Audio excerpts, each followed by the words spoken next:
Marcos capítulo 4. A parábola do semeador. E outra vez começou a ensinar junto ao mar, e ajuntou-se a ele grande multidão, de sorte que ele entrou e assentou-se num barco sobre o mar, e toda a multidão estava em terra junto ao mar. E ensinava-lhes muitas coisas por parábolas, e lhes dizia na sua doutrina: Ouve, eis que saiu o semeador a semear.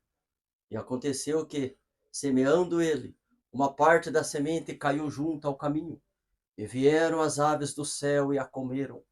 E a outra caiu sobre pedregais, onde não havia muita terra, e nasceu logo, porque não tinha terra profunda. Mas, saindo o sol, queimou-se, e porque não tinha raiz, secou-se.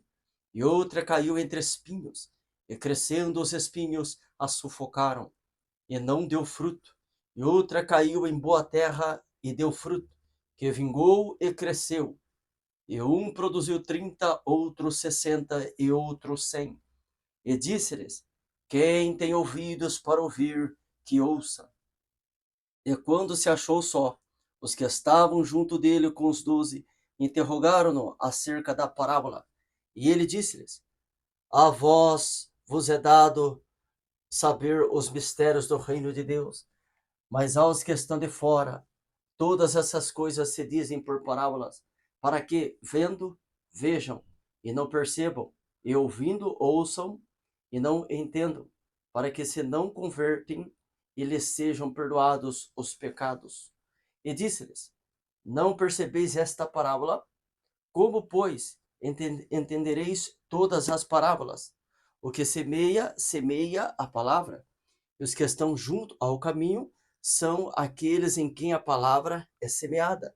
Mas, tendo eles ouvido, vem logo Satanás e tira a palavra que foi semeada no coração deles. E da mesma sorte, os que recebem a semente sobre pedregais, que, ouvindo a palavra, logo com prazer a recebem, mas não têm raiz em si mesmos. Antes, são temporãs. Depois, sobrevindo tribulação ou perseguição por causa da palavra, logo se escandalizam.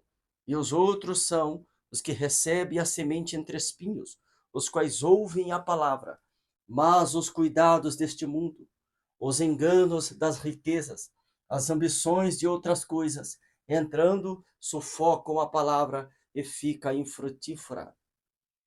E os que recebem a semente em boa terra são os que ouvem a palavra e a recebem e dão fruto, um a 30, outro a 60 e outro a 100 por um. A parábola da candeia. E disse-lhes: Vem porventura a candeia para ser posta debaixo do cesto ou debaixo da cama? Não vem antes para ser colocada no velador? Porque nada há encoberto que não haja de ser manifesto, e nada se faz para ficar oculto, mas para ser descoberto. Se alguém tem ouvidos para ouvir, que ouça. E disse-lhes: Atendei ao que ides ouvir. Com a medida com que medirdes, vos medirão a vós, e ser-vos ainda acrescentada. Porque ao que tem, ser-lhe-á dado, e ao que não tem, até o que tem, lhe será tirado. A parábola da semente.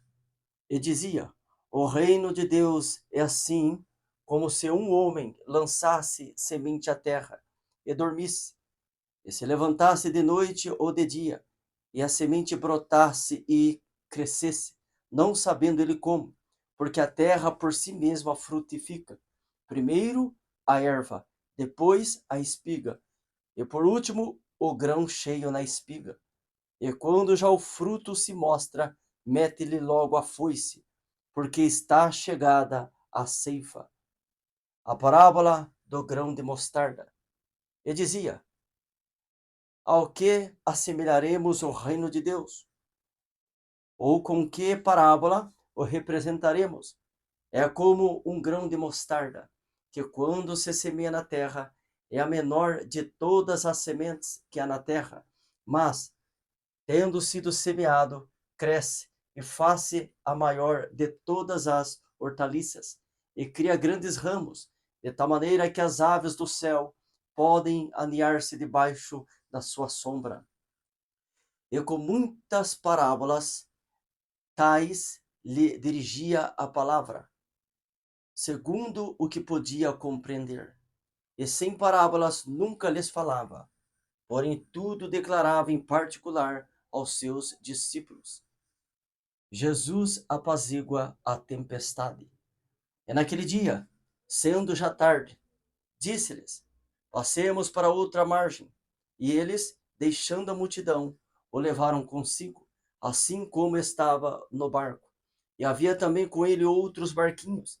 E levantou-se grande temporal de vento, e subiam as ondas por cima do barco, de maneira que já se enchia de água. E ele estava na popa dormindo sobre uma almofada. E despertaram-no dizendo: Mestre, não te importa que pereçamos? E ele, despertando, repreendeu o vento e disse ao mar: Cala-te, aquieta-te. E o vento se aquietou, e houve grande bonança. E disse-lhes: Por que sois tão tímidos? Ainda não tendes fé? E sentiram um grande temor, e diziam uns aos outros: Mas quem é este que até o vento e o mar lhe obedecem?